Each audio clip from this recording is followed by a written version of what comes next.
The literature shows that we can live to 120 comfortably. It takes a lot of work, but I think given our current technology, what we know from a health-promoting perspective, that is absolutely achievable. Nick Bitz is a naturopathic doctor. He specialises in integrative medicine, working alongside other medical practitioners, biohackers and scientists with the common goal of optimising our quality of life. They're called the Neurohacker Collective. Hello again, welcome to the Live Long and Master Aging podcast. I'm Peter Bowes. This is where we explore the science and stories behind human longevity. Now, one thing I've learned while doing this podcast is that there is no one magic intervention that is going to lead to a healthier, longer life. In fact, there are no magic solutions. I don't believe in that. But there are many interventions that we can embrace to enhance our health span. They include better sleep, a finely tuned diet and exercise regime. They could also include the use of nootropics, supplements that could enhance our cognitive performance, senolytics, compounds that improve our cellular health. The question is, as ever, where do we start with these things? Dr. Nick Bitz, welcome to the Live Long and Master Aging podcast. Hi, everybody. It's great to be here, Peter. Good to talk to you, Nick. Neurohacker Collective. I gave a very brief outline as to what you do. Could you embellish that a little bit and explain what your purpose is working alongside these other experts? Yeah, in short, Neurohacker Collective is a biohacking company. We are a group of scientists, doctors, entrepreneurs, health enthusiasts that enjoy building nootropic products and anti-aging products overall. And so we're really on a mission to just really improve people's lives, to optimize human performance on all levels and in very significant and meaningful ways. And so we know that there's a vast array of dietary supplements in the marketplace, and we really want to provide novel solutions that, again, provide significant and meaningful upgrades in life. You mentioned nootropics, and I mentioned them in the introduction. Again, could you explain perhaps how they are distinctly different from many of the supplements that we see on store shelves and that have been on the market for a long time? Yeah, nootropics are a word that's been thrown around a lot. It's definitely an older word. It has Greek roots, which means to turn the mind. And so, in short, these nootropic substances or nootropic products are really anything that can improve cognitive performance overall. And so, just in short, nootropics are cognitive enhancers. They influence higher brain functions, cognition, behavior, memory, learning. Generally speaking, they have little or no toxicity. They can be used every day to just kind of give you that added brain boost that you're looking for. We're going to dive a little deeper into that in a moment. Maybe you could give us a potted history of yourself and what has brought you to this point in your career, where you went to school, what you studied, and maybe what has happened during your life to focus your attention on this area of science. Yeah, so let's see. Presently, I'm the VP of Product Development at Neurohacker, so I oversee the product development team. I am, by training, I'm a naturopathic physician. You know, I've practiced for several years up in Los Angeles, up in Seattle, as well as Vail, Colorado. At the time, I was focusing on family medicine, environmental medicine, and I specialized in Ayurveda. And Ayurveda is really my specialty. It's my passion, and I would say it's really the lens that I see patient care, I see foods, I see botanicals through. And Ayurveda, for anybody that may not be familiar, is considered the first form of medicine in the world. And it comes from India. It's about 5,000 years old. It's considered the sister science or the brother science to yoga. They go hand in hand from a philosophy standpoint. And I've just seen Ayurveda work very well for conditions that are very hard to treat in a clinical setting. And so kind of what's old is new again. We're seeing this resurgence, renewed interest in these old therapies, these old ways of thinking, and Ayurveda is no different. It certainly is making its way into the U.S. We're seeing it on the shelves of Whole Foods and Sprouts markets and various health food stores in the form of ashwagandha, as an example. These tried and true botanicals that come from the Ayurvedic tradition. And so, I've really been in the dietary supplement space for my entire life. I grew up in Boulder, Colorado, and I worked the aisles of some of the early health food stores, and was passionate about botanicals and nutritional therapies. And so I really wanted to focus my life in that area, which is why I went to study naturopathic medicine up in Seattle. The reason that I chose naturopathic medicine over more conventional medical training is because they give you that good background in botanical medicine, in nutritional therapies, in counseling. It's much more holistic. And I felt that integrative medicine was sorely needed at the time when I was studying medicine. And so naturopathic medicine and Ayurveda really helped to fill that void for me personally. And so, in 2009, I moved to Los Angeles. I moved out of clinical practice and I started formulating for a couple different companies in the supplement space. And so that was really my foot in the door as a formulator. And then from then, I've worked for a couple different companies, now most recently with the Neurohacker Collective, developing products. You said holistic. Holistic is another one of those words that's bandied around quite a lot. And when you hear it, you almost instinctively think, oh, well, that means better. That means more wholesome. That means more organic. Can you give me maybe a better definition of that and why we should be excited about things being holistic? Yeah, it's a really good point. I think there probably is a fair amount of confusion around that term. Obviously, holistic means whole. And in short, I think of anything that is holistic as being more broad in its viewpoints. And so when you look at a human, you really can't reduce that human down to a specific disease or a specific pathway or one specific imbalance. Everything is interconnected and everything interplays with each other. And so the only way, I think, to get the real benefits that you're looking for is to address the whole system. And rather than just pushing one pathway, you need to look at everything that's going on inside the body. And so that obviously includes a lot of lifestyle facets, including sleep patterns, what you eat on a daily basis, how you relate to people, how you relate to your job, your environmental surroundings. We take all of that into consideration and we look at the person as a whole because everything influences that person. And so when I think of holistic medicine, I think of it less as a disease-oriented system of healthcare and more as a health-promoting system of healthcare. And so as a holistic physician, my goal has always been to promote health. And so I'm not looking at somebody's knee pain or their headaches or these, one-off imbalances. I'm looking at the entire person and saying, how can I bring that person from their current state of health into a more elevated, upgraded, increased state of health? And I find that when you can increase somebody's state of health overall, these disorders, these imbalances that they've had forever, or even for a short amount of time, will spontaneously disappear. And so the analogy that I like to use is just turning on the light switch. If you walk into a room and the room is pitch black, you don't try to push the darkness out, right? You just turn on the light. And so holistic medicine is doing that. It's creating whole body health from a very broad perspective. Which I guess comes back to how I started, saying that there is no one solution to better health today and ultimately longevity. It isn't just diet, exercise, sleep, or the supplementation regime that we choose. It is a combination of all of that. Yeah, absolutely. And when I think about dietary supplements, they're just a tool. They're a tool that I recommend people use, but they're not the only tool that I recommend using.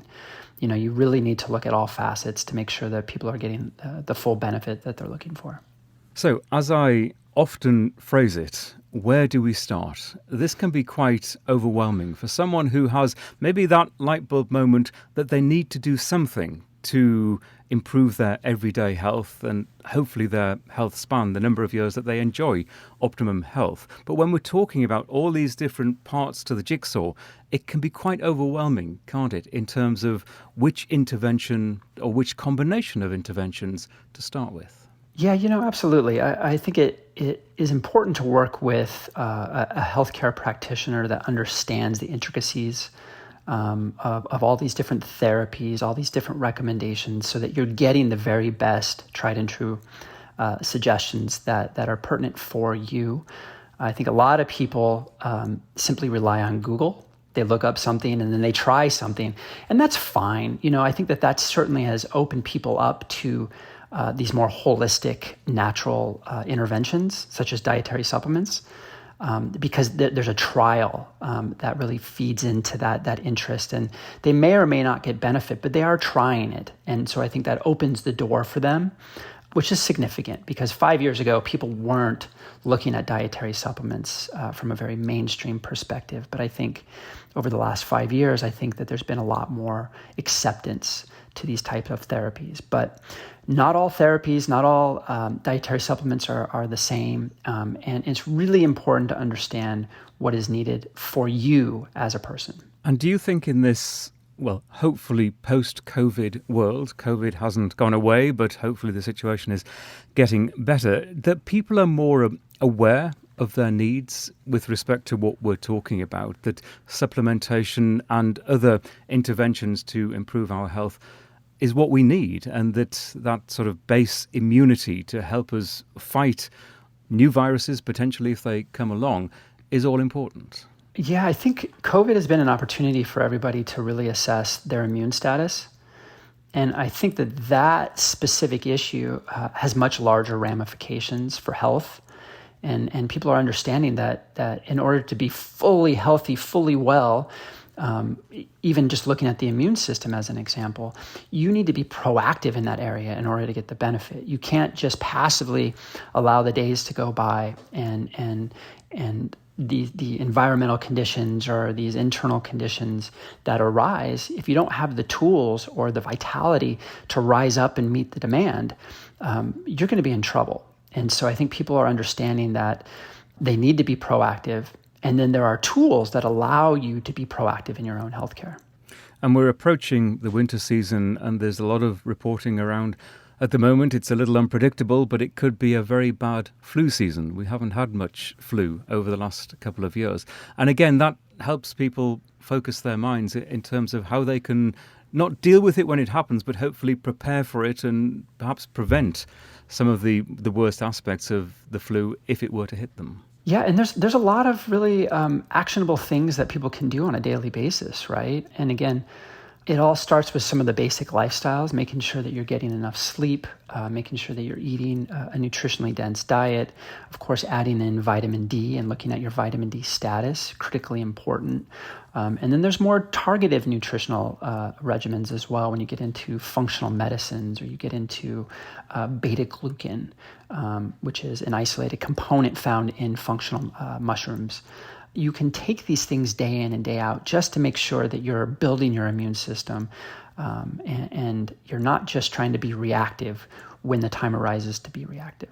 This is, Nick, a podcast about human longevity. It is about the aging process. It is about looking ahead to hopefully future decades when we enjoy the best of health. I'm curious what your perspective is on aging, and perhaps this phrase, the hallmarks of aging, that are used so frequently. Yeah, aging is an enormous topic. There's a lot of new science in aging every week. But I do think a good starting point for any conversation around aging is the hallmarks of aging. And this idea of the hallmarks of aging came about in a 2013 groundbreaking review article that summarized all of the aging science up to that point. And successfully, they were able to categorize the underlying causes of aging into 9 different categories. And these are called the 9 hallmarks of aging. And they're really just these functional mechanisms that we know that drive the aging process overall. And so this idea of these 9 hallmarks really has been, I think, instrumental in guiding and pushing forward research in the area of the biology of aging. And so these hallmarks are not diseases themselves, but rather they're, again, these underlying factors that really drive the aging processes overall. And so some of them are a little bit technical, but some of them are, I think most of your listeners probably know about. One would be mitochondria. And we know that as we age, we tend to acquire these mitochondrial dysfunctions. And mitochondria are just these powerhouses that are in the centers of all the cells throughout the body. And as we age, these mitochondrial powerhouses tend to become less efficient, and they produce less ATP cellular energy, which has very broad consequences throughout the body. Another hallmark would be the shortening of telomeres. And telomeres are just these protective caps at the end of DNA that protect the DNA. And so when they shorten, you have consequences around DNA and genomic instability. And so one hallmark that's getting a lot of press these days and is getting a lot of attention in the lab is this area of cellular senescence. And cellular senescence, I think, is one of the most fascinating hallmarks overall. And we're starting to see a lot of product development in this area because the potential and the promise in this area is so vast. And what is interesting to me is that what you've just been talking about are aspects of aging that we can't see. We're talking about cellular science and the health of our cells, mitochondria, cells that perhaps, to use a common term, are past their sell-by date, that they've done their job, they are no longer any use, they need to be either thrown out or in some ways repaired before they can be used again. And the processes that you've just been referring to, and especially mitochondrial health, are so crucial to us. But also, I imagine, for a lot of people, easily overlooked because there is no obvious outward indication that perhaps our mitochondria are not doing as well as they could. So I'm wondering how you can share that knowledge and share that education with people in a way that it matters to us as much as our diet matters, which we can see in terms of being muscular, or we can see in being overweight, or perhaps our exercise regime more generally that enables us to run and to walk fast and to do all those physical things that we enjoy. Targeting our cellular health isn't quite as easy, is it? It's not, but it is possible. And I think that's the promise of healthy aging and anti-aging medicine overall. There is something called chronological age, which is really your calendar birthday. But there's a lot of other forms of age, right? Biological age would be one. The perceivable age, how people view you. Do you look young? Do you look vital? There's the felt age. Do you feel your age? If you're 40, do you feel 40? Or maybe do you feel 60? Maybe you feel a little bit younger. And so overall, anti-aging medicine is looking at these invisible forces and trying to figure out what can we do to make significant and meaningful changes in ways that are felt, that are visible, that actually create change in the body. And so I think the promise of cellular senescence and getting into this area of senolytics is really fascinating because it's very actionable, and it's a tool that people can use day in and day out, and they can feel the results. It's a lot of times you end up taking, as an example, a supplement. You take a probiotic and you wonder, is it working? It may not be felt. You may not have less gas, less bloating, better bowel movements. But you end up taking it every day because you think that it's working. And so there's a lot of value, I think, in these therapies that can be felt. And I think Neurohacker Collective is building products in this area because we want these positive experiences for our customers overall. So I think when you're talking about senolytics and senescent cells, it is important, as you said, to work with a professional, to work with someone when you're talking about supplementation, as to precisely what is best for you in terms of the products and the dosage required for the individual? Because we are all different. We all respond to interventions in different ways. And I say this repeatedly on the podcast, if you are considering a change, a dietary change, consult your doctor or your health professional first, because as a full, whole human being, everything is interconnected and you need to be checked out. But I'm curious in terms of what you would suggest in terms of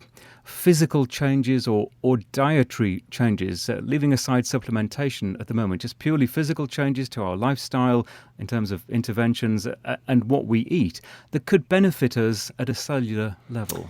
Yeah, I mean, if we focus on senescence as an example, there are some lifestyle suggestions that some of the bigger minds in this space tend to make. Obviously, exercise is critically important. We know that people that do exercise have a lower incidence of senescent cell burden over the course of their lifetime.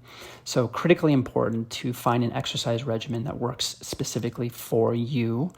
Obviously, if you're doing something that's taxing your immune system, that is going to reduce the body's ability to get rid of these senescent cells over time. And so, running long marathons, training, overtraining, as it were, lifting too many weights too frequently, these types of things can actually stress out the system and create more issues than they do positive benefits overall. So finding the right kind of exercise is critically important. I'm a big fan of yoga. I'm a big fan of walking. Those two are very low physical load on the joints. They're something that you can do every single day, and you can do them for your entire life. When you're 120, you can certainly do some mild stretching. You can go for a walk around the block. So exercise, critically important. I think everybody understands that. When we talk about senescence, another area that you can impact through lifestyle regimens would be diet. And we know that fasting really helps to prime the body to get rid of these senescent cells. It actually induces what's called autophagy. And autophagy is just the cellular recycling. So when you have stressed or damaged cells, your body will go in there and renew these proteins or renew these cells to make them whole again. And so we know that fasting sets the body up to effectively do that, as well as to lower the senescent cell load overall. And then the immune system is critically important. So when you have cells that are stressed out, that are worn out, that have gone through their entire life cycle from birth to death, you need to prune them from the body. And so in part, one of the ways that we do that is through the immune system. And so when you have a robust, strong immune response overall, you're going to be able to go in there and lower your senescent cell load over time. And in terms of embracing Ayurveda, the ancient Indian system of medicine, for people who are used to modern-day American Western world systems of medicine, where would you suggest that people start? Perhaps just changing the emphasis of their healthcare? Yeah, when it comes to Ayurveda, I do think it's important to work with somebody who knows what they're doing. In part, I think the starting point for any Ayurvedic regimen is understanding your body type, your constitution. And so we're all made up of these 5 different elements, and depending on the interplay of those elements within your body, you then would understand what you need to do from a botanical diet lifestyle regimen choice. And so you need to understand, are you a Vata, Pitta, or a Kapha body type? Those are the 3 primary body types, but then there's mixtures. You have a Vata Pitta, you have a Pitta Vata, you have a Vata Kapha, and on and on. So it really is important to work with somebody who can listen to your concerns, understand who you are, what your needs are based upon pulse diagnosis, tongue diagnosis, face diagnosis, and such.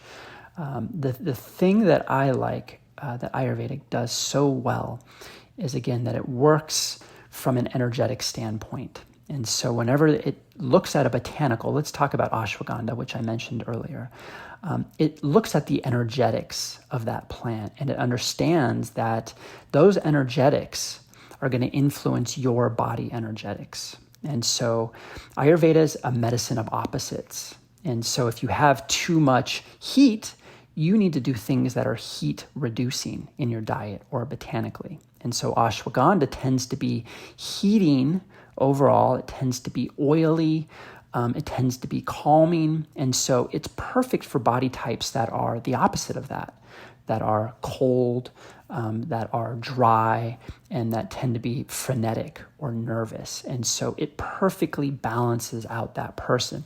If you're taking ashwagandha and those are your energetic foundational qualities, you can create balance day in and day out once you understand what's needed for your specific body type. And balance is hugely important, isn't it, in so many aspects of our health. And another word that I like to use often is moderation.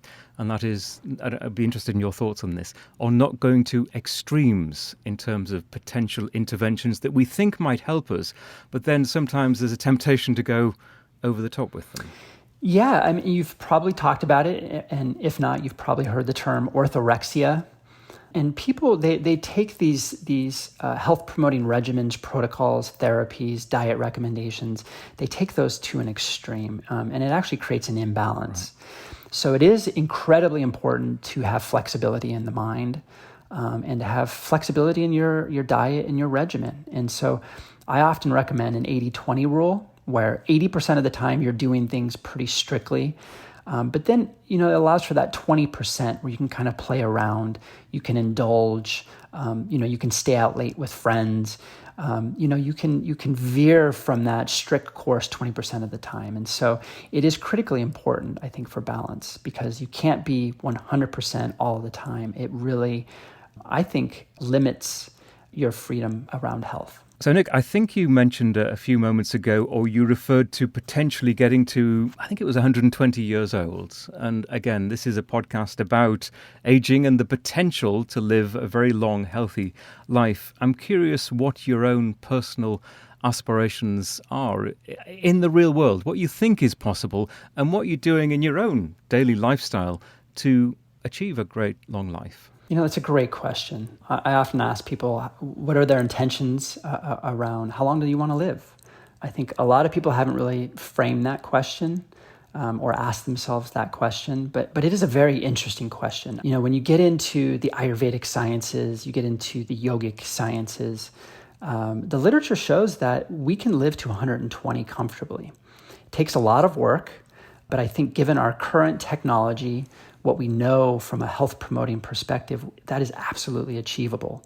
Of course, anti-aging science is constantly evolving, where we have new discoveries every day, every week.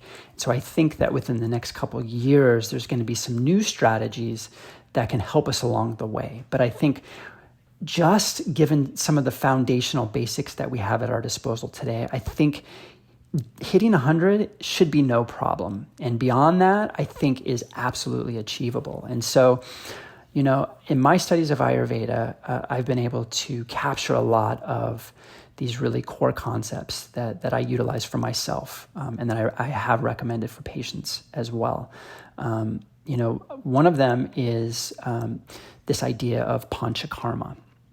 And so from an Ayurvedic perspective, they recommend these detox therapies called panchakarma. Pancha means 5, karma means action. And so there's 5 ways to get rid of the build up of disordered energy in the body. And so you basically do a preparatory diet. You go through these panchakarma treatments, working with a trained practitioner, and then you implement a lot of Ayurvedic tools after. It's very effective. I lived in southern India for a good chunk of time, and I worked in an Ayurvedic panchakarma hospital where we had patients from all over the world that would come in from anywhere from a week to about 40 days for these panchakarma treatments. Incredible in terms of the results that it provides. This idea of adaptogens is now blowing up, especially in the States.